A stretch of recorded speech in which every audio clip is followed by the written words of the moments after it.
Somebody once told me in the live chat, the first time I think I've ever heard this, they said, "I don't understand where your confidence comes from," and they said, "I don't mean this like in a derogatory way. Like I Hmm. truly do not understand where you get this confidence from." And then I actually had to think about it because that was a very interesting comment that I never Yeah, really thought about. I think it has something to do with I'm actually aiming towards knowing what it is true, regardless to what others think. So I'm not so interested in winning arguments, which I mm, definitely was when I was younger. I'm actually interested to know what in fact is true about this particular instance. So I would do everything to even voice my own uh, not surenesses in real time, sure. because that's the way I can honestly tell you, hey, here's what I think, but also I'm not sure about this.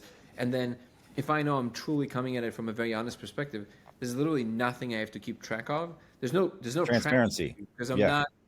I'm not trying to play games. We corrected course and now we're proceeding, and there's a lot more power in collaboration than there is in competition. Now that we have these incredible opportunities to connect ideas in person and all of this stuff, this is why one of the things I'm really trying to encourage more and more, which is that every time I enter any scientific circle to have a conversation, I'm trying to encourage more of that because I'm noticing that a lot of scientists are afraid of one another. They're like constantly trying to dunk on each other, and I'm like, it's like, how much more would you be able to achieve if you come in with a positive emotion towards one another and say, hey, here's what I noticed in your work, because I think you're trying to do this, but I actually think that this is a better way.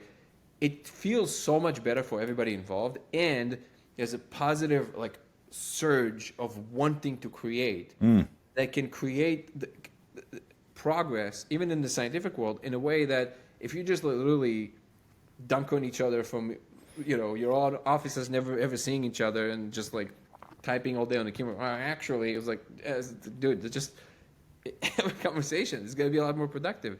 And I do notice that there are some people in the scientific circles that adopt more of that attitude, and it's beautiful. And I am noticing that the ones that don't, I don't think they realize, but they're a dying breed. It's just not how the world wants to operate anymore. And since I don't see how you can possibly lose when you're trying to bring others into your circle and work on things together, I guess that's the thing that it produces this like, just like, oh, we're chest up, let's go, this is hmm fun. Instead of constantly worrying who's gonna find something wrong with what you said, it was like, okay, cool.